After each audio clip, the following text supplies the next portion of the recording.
जी हां, आरक्षण की आग में झुलस रहा है हरियाणा और जाट आंदोलन की वजह से हालात काफी तनावपूर्ण हैं। रोहतक, भिवानी, झज्जर, सोनीपत समेत 8 शहरों में कर्फ्यू लगा हुआ है। जाट प्रदर्शनकारियों ने जगह जगह रोड जाम किए हुए हैं। हजारों यात्री सड़कों पर फंसे हुए हैं। डीजीपी यशपाल सिंघल ने इस बीच एक प्रेस कॉन्फ्रेंस की। डीजीपी ने बताया कि प्रदेश में 8 शहरों में कर्फ्यू लगा हुआ है। हालांकि कुछ जिलों में हालात सामान्य हो रहे हैं। सेना की 39 बटालियन सतर्क है। उन्होंने बताया कि उग्र हुए जाट आंदोलन में अब तक 10 उपद्रवियों की मौत हुई है। साथ ही उन्होंने यह भी बताया कि 191 उपद्रवियों के खिलाफ एफआईआर दर्ज की गई है, जिनमें से 45 उपद्रवियों को गिरफ्तार किया जा चुका है। मुनक नहर से आंदोलनकारियों को हटाना प्राथमिकता है। इसके बाद नेशनल हाईवे पर जो जाम लगवाया गया है वो हटवाया जाएगा। डीजीपी ने कहा कि आज शाम तक हालात सामान्य होने की उम्मीद है। वहीं जाट आंदोलन पर गृह सचिव और मुख्य सचिव ने वीडियो कॉन्फ्रेंसिंग के जरिए मौजूदा हालात पर चर्चा की है। गृह सचिव पीके दास ने कहा कि अब तक 50 से ज्यादा उपद्रवी गिरफ्तार किए जा चुके हैं। हिंसक आंदोलन में प्रदेश भर में अब तक 11 लोगों की मौत हो चुकी है और 80 से ज्यादा प्रदर्शनकारी घायल हैं, जिन्हें इलाज के लिए अस्पताल में भर्ती करवाया गया है। तो उम्मीद की जा रही है कि आज शाम तक हालात सामान्य हो जाएंगे। डीजीपी यशपाल सिंघल ने एक प्रेस कॉन्फ्रेंस की और उनका कहना था कि कुछ जिलों में हालात सामान्य हो गए हैं और कुछ जिलों में हालात सामान्य शाम तक हो जाएंगे, ऐसी उम्मीद जताई जा रही है। साथ ही उन्होंने कहा मूनक नहर पर जो पानी की सप्लाई जो है वो रोक दी गई है, उसे खुलवाना यहां पर प्राथमिकता है। बाद में जो नेशनल हाईवे जाम किए हुए हैं वो दूसरी प्राथमिकता है कि जल्द से जल्द उसे खुलवाया जा सके। रेलवे ट्रैक पर जो डटे हुए हैं, रेलवे ट्रैक पर जो आंदोलनकारी डटे हुए हैं, उन्हें भी हटवाया जाएगा ताकि हालात को जल्द से जल्द सामान्य किया जा सके। रोहतक, भिवानी, झज्जर, सोनीपत समेत 8 शहरों में कर्फ्यू लगा हुआ है। और इस वक्त हमारे साथ फोन लाइन पर संपूर्ण सिंह जी जुड़ गए हैं, शांति सेना के प्रमुख हैं। इससे पहले जब भी इस तरह के हालात प्रदेश में बने हैं, इन्होंने अहम भूमिका निभाई है शांति वापस बहाल करने में। संपूर्ण जी, बहुत बहुत स्वागत है आपका MH1 न्यूज में। एक बार फिर हम उनसे संपर्क करने की कोशिश करेंगे। इस बीच आपको बता दें कि प्रदेश में अभी भी हालात जो है वो तनावपूर्ण बने हुए हैं।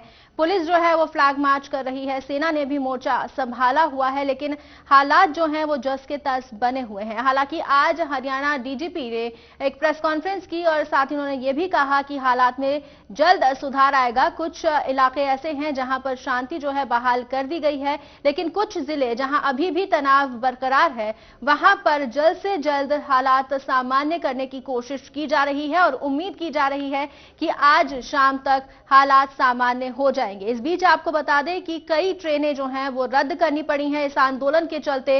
191 एफआईआर दर्ज हो चुकी हैं। वहीं गृह सचिव पीके दास ने भी ये बताया कि 50 से ज्यादा आंदोलनकारियों को गिरफ्तार किया जा चुका है, लेकिन 8 शहरों में अभी भी कर्फ्यू लगा हुआ है।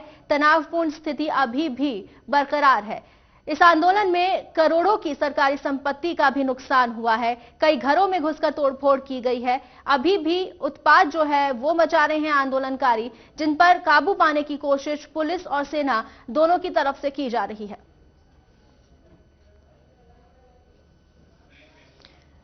संपूर्ण सिंह जी एक बार फिर से हमारे साथ फोन लाइन पर जुड़ गए हैं। संपूर्ण जी, इससे पहले जब भी प्रदेश में इस तरह के हालात हुए, आपकी शांति सेना ने एक अहम भूमिका निभाई शांति बहाल करने में। अब जो हालात सामने आ रहे हैं, क्या कुछ करेंगे आप?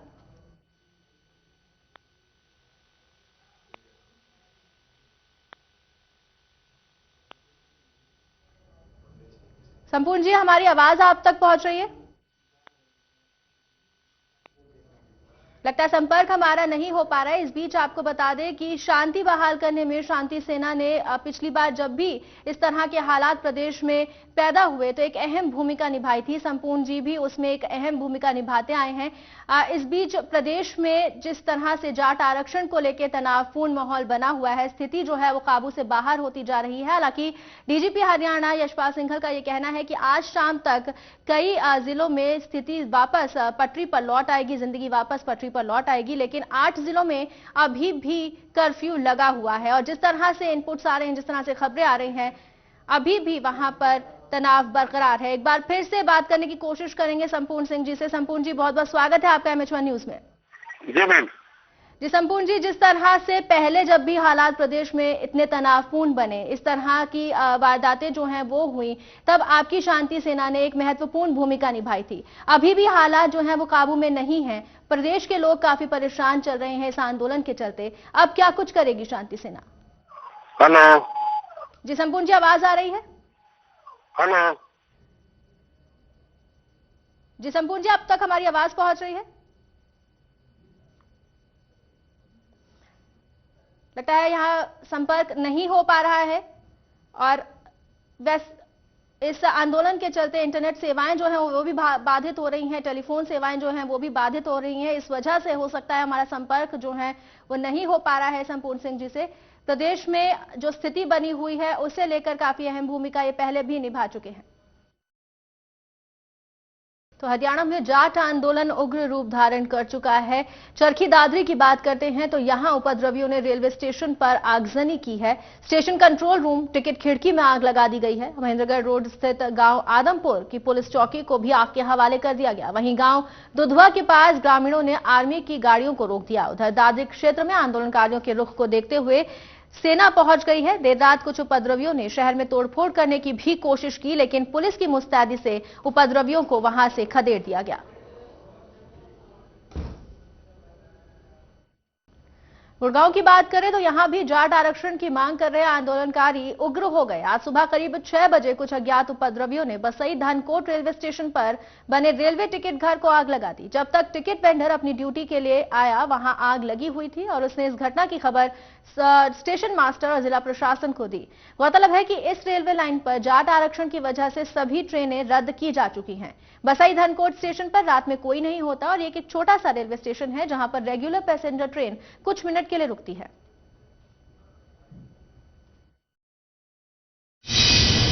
सुबह ड्यूटी पे आया तो मैंने देखा मेरा जो है बुकिंग स्टोर जला हुआ है, जो गोदाम जो है ऑन रिकॉर्ड जो है सारा जले हुए हैं। केवल मेरे पे मेरी पीसीटी टिकटें जो हैं जो बाहर रखी हुई है, केवल ये सेफ है और बाकी इस खिड़की में भी जो है इसको भी जलाने की कोशिश की गई, पूरा खिड़की जली हुई है। ये मुझे आइडिया नहीं है कितने लोग थे, ये मुझे नहीं मालूम। जब मैं अपनी सुबह की ड्यूटी में आया तो मैंने देखा ये जला हुआ टूटा पड़ा हुआ था मेरा बुकिंग स्टोर जो है।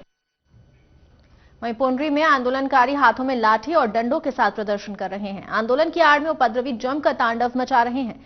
पुंडरी के बस स्टैंड में खड़ी 8 बसों में उपद्रवियों ने जमकर तोड़फोड़ की और बाद में उनमें आग लगा दी।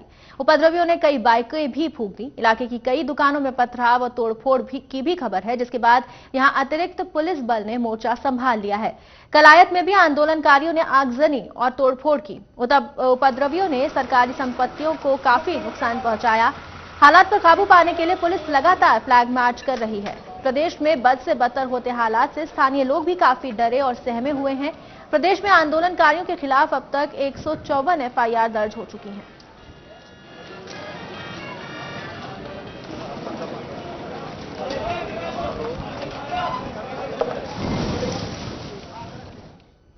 और इस जाट आंदोलन के चलते प्रदेश में रेल और सड़क परिवहन सबसे ज्यादा प्रभावित हुआ, जिस वजह से दिल्ली, पंजाब, हिमाचल प्रदेश, जम्मू और कश्मीर और चंडीगढ़ के लिए विभिन्न राष्ट्रीय राजमार्गों से आवाजाही बंद है। रेलवे के मुताबिक इस आंदोलन की वजह से तकरीबन 1000 ट्रेनों की आवाजाही पर असर पड़ा है, जबकि 700 ट्रेनों को रद्द करना पड़ा है। तो हरियाणा में जाट आंदोलन के चलते हाहाकार मचा हुआ है और प्रदेश में हालात बेकाबू होते जा रहे हैं, जिसे देखते हुए आज गृहमंत्री राजनाथ सिंह हरियाणा के जाट नेताओं से मुलाकात करेंगे। कृषि मंत्री ओम प्रकाश धनखड़ के मुताबिक दोपहर 3 बजे दिल्ली में ये मुलाकात होगी। आपको बता दें कि कल यूपी और दिल्ली के जाट नेताओं ने भी गृहमंत्री राजनाथ सिंह से मुलाकात की थी। केंद्रीय मंत्री और जाट नेता संजीव बालियान के साथ 50 से ज्यादा जाट नेता शनिवार शाम गृहमंत्री राजनाथ सिंह से मिले और अपनी 4 मांगे उनके सामने रखी, जिसमें जाटों को आरक्षण, आंदोलन में मारे गए लोगों के परिवारों के लिए मुआवजे की मांग, आंदोलनकारियों पर दर्ज केस वापस लेने और प्रदर्शनकारियों पर फायरिंग करवाने वाले पुलिस अधिकारियों पर भी कार्रवाई की मांग की है। मुलाकात में राजनाथ सिंह ने आज शाम तक जाट आरक्षण को लेकर उच्च स्तरीय कमेटी बनाने का भरोसा दिलाया है।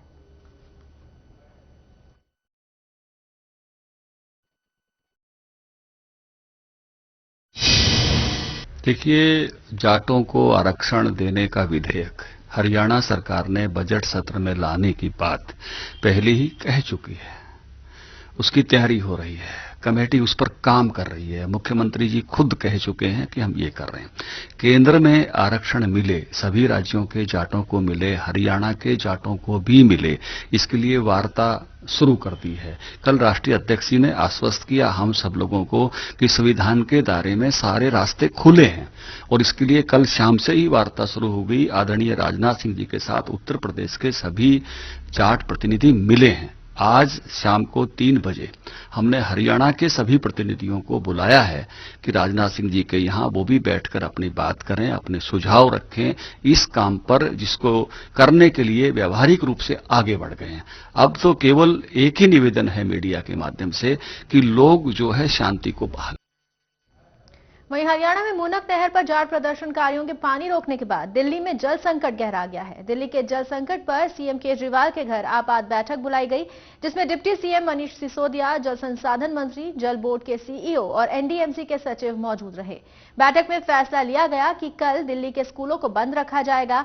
सीएम केजरीवाल ने दिल्ली वासियों से कम पानी के इस्तेमाल की अपील की है। सुप्रीम कोर्ट में भी आज दिल्ली में गहराए पानी संकट के मामले में सरकार की याचिका पर सुनवाई हो सकती है।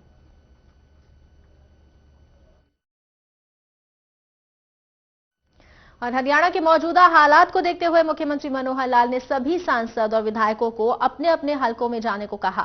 सीएम ने सांसदों और विधायकों को आदेश दिया है कि वो अपने अपने हलकों में जाकर स्थिति का जायजा लें और लोगों से संपर्क करके लोगों से शांति कायम रखने की अपील करें।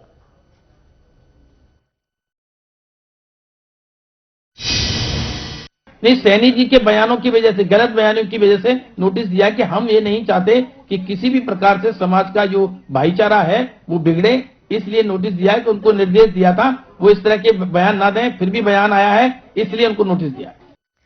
और वहीं इनेलो के प्रदेश अध्यक्ष अशोक अरोड़ा ने जाट आंदोलनकारियों से प्रदेश में शांति बनाए रखने की अपील की है। उन्होंने आंदोलनकारियों से अपील की है कि सरकारी संपत्ति को नुकसान ना पहुंचाएं। साथ ही उन्होंने प्रदेश सरकार से भी जाट आरक्षण को लेकर जल्द अध्यादेश लाने को कहा।